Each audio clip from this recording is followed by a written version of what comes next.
Selamat berjumpa kembali dalam layanan audio Sahabat Seperjalanan untuk menolong Anda bersaat teduh dan berdoa setiap hari. Hari ini adalah hari Jumat 30 Oktober 2020. Tema renungan yang kita akan pelajari yaitu bertobat atau berobat. Bertobat atau berobat. Firman Tuhan terambil di dalam 1 Korintus pasal yang ke-6 ayat 19 sampai dengan ke-20. Demikian bunyi firman Tuhan. Atau tidak tahukah kamu bahwa tubuhmu adalah bait Roh Kudus yang diam di dalam kamu? Roh Kudus yang kamu peroleh dari Allah, dan bahwa kamu bukan milik kamu sendiri. Sebab kamu telah dibeli dan harganya telah lunas dibayar. Karena itu, muliakanlah Allah dengan tubuhmu. Mari kita berdoa. Bapa yang di dalam sorga, berkati kami semua agar tatkala kami menjaga kehidupan kami menjaga secara holistik, kami menjaga kehidupan kami secara menyeluruh, tidak berat sebelah atau memperhatikan sebagian lalu melupakan yang lain.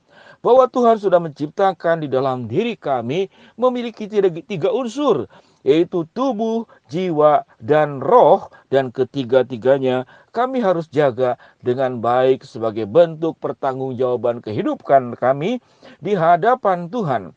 Dalam nama Tuhan Yesus kami berdoa. Amin.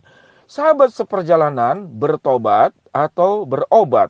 Berobat itu ke dokter, kalau bertobat itu ke gereja. Apakah seperti demikian?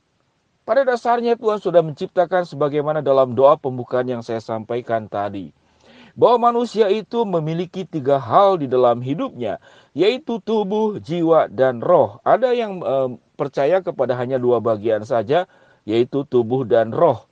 Namun waktu kita mencoba membagi ketiga bagian ini juga tidak ada salahnya.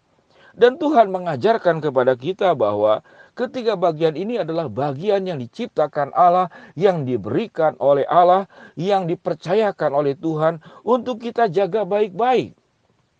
Seringkali tatkala kita berada di dalam dunia gereja atau sebagai orang percaya, maka yang kita perhatikan hanya sebatas dunia roh. Rohani kita, dan rohani kita.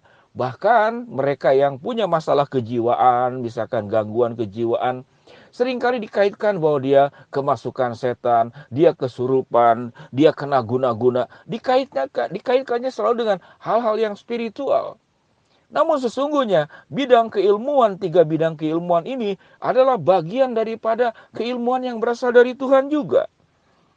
Kedokteran adalah keilmuan yang berasal dari Tuhan. Orang yang belajar di psikologi, di kejiwaan, itu pun juga dari Tuhan.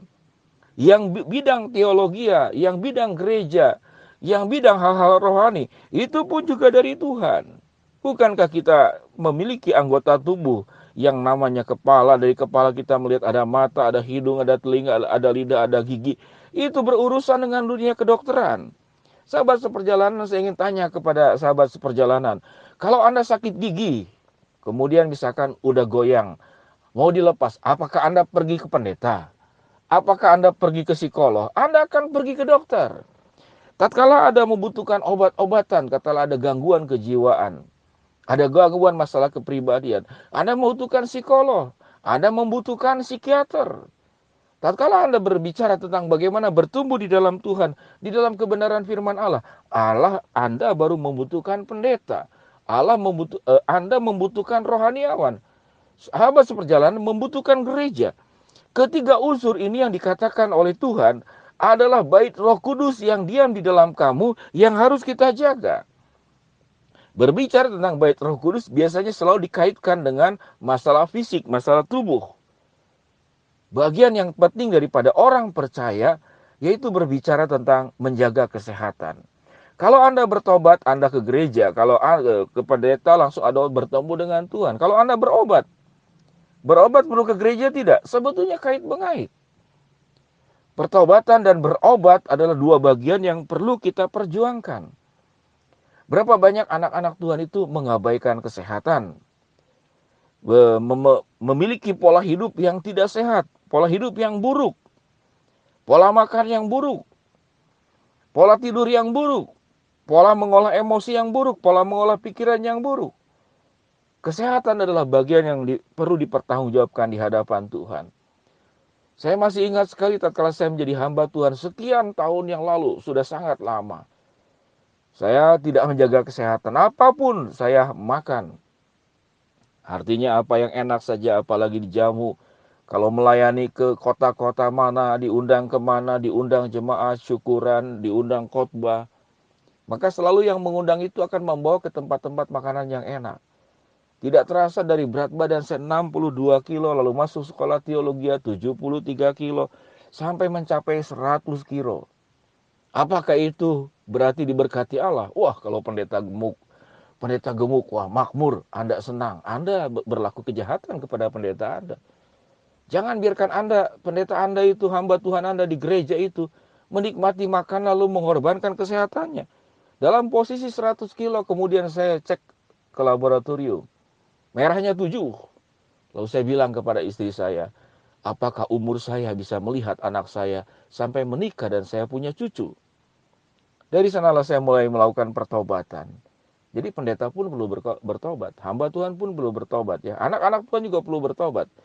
Bukan bertobat dari dosa 10 hukum Tuhan dalam Keluaran pasal ke-20, tapi bertobat daripada pola hidup yang salah, pola hidup yang tidak baik. Di sana saya berhenti makan karbohidrat. Saya tidak makan mie, tidak makan nasi, tidak makan roti dalam satu jangka waktu tertentu. Lalu bertahap kemudian berat badan itu turun sampai 17 kilo. Ya, pernah sampai 20 kilo. Lalu saya mengubah sebuah pola hidup yang berubah total, yaitu pola hidup dengan pola hidup sehat. Makan tidak sembarangan, dengan istri yang membantu dari awal itu memberikan jus sayur dan jus buah. 1 gelas tinggi yang besar setiap hari. Sudah tidak ada rasanya, tidak pakai gula, tidak pakai apa-apa, tidak ada rasa apa-apa. Hanya ada buah nanas yang memberikan rasa yang sedikit enak. Dari sana kemudian turun. Kemudian saya merasakan bahwa kesehatan yang semakin prima, kesehatan yang semakin baik. Dulu kalau jalan berat sekali, membawa badan kemana-mana, sangat sulit sekali. Kalau keluarga itu jalan-jalan, maka saya mengatakan sudah saya tinggal saja di hotel. Kalau sedang melakukan jalan-jalan keluar kota. Namun setelah saya mengalami sebuah perubahan total bahwa sesungguhnya pertobatan itu tidak hanya berbicara tentang spiritual. Pertobatan itu tidak hanya berbicara tentang Anda sudah melanggar 10 hukum Tuhan yang Tuhan berikan kepada Musa dalam kitab Keluaran pasal yang ke-20. Tapi pertobatan juga itu harus terjadi di dalam diri orang-orang percaya. Yaitu bagaimana kita bisa hidup dengan sehat. Bagaimana Anda tidak kelebihan berat badan. Bagaimana Anda punya pola tidur yang baik. Bagaimana Anda punya pola makan yang baik. Silakan Anda cari dan tanya ke dokter bagaimana punya pola hidup yang sehat. Di sanalah kemudian bahwa saya menyadari bahwa pertobatan itu tidak hanya berbicara tentang hal-hal yang rohani. Pertobatan juga harus berbicara tentang bagaimana kita menjaga tubuh kita dengan baik. Karena tubuh kita ini adalah bait Roh Kudus yang kamu peroleh dari Allah dan bahwa kamu bukan milik kamu sendiri. Sebab kamu telah dibeli dan harganya telah lunas dibayar. Karena itu muliakanlah Allah dengan tubuhmu. Waktu kita menjaga kesehatan, kita sedang memuliakan Tuhan dengan tubuh kita. Bertobat atau berobat, dua-duanya harus. Anda harus bertobat daripada pola hidup yang buruk, tidak menjaga kesehatan. Anda juga harus bertobat daripada hal-hal yang rohani, dan juga Anda harus bertobat juga di dalam seluruh aspek kehidupan kita. Mari kita berdoa. Bapa yang di dalam sorga, hamba-Mu berdoa buat sahabat seperjalanan yang sedang sakit di rumah sakit maupun di rumah. Tuhan jamah, Tuhan sembuhkan. Bagi sahabat seperjalanan yang sedang mengalami masalah, kesulitan, hambatan, problema dalam kehidupan ini, Tuhan akan bukakan jalan. Bagi sahabat seperjalanan yang sedang berharap, menginginkan sesuatu, memohon sesuatu, Tuhan akan kabulkan dengan cara kehendak dan waktu-Mu.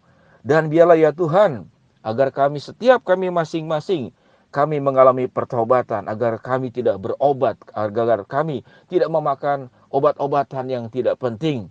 Karena kami menjaga kesehatan kami. Karena kami paham bahwa tubuh kami adalah bait Roh Kudus.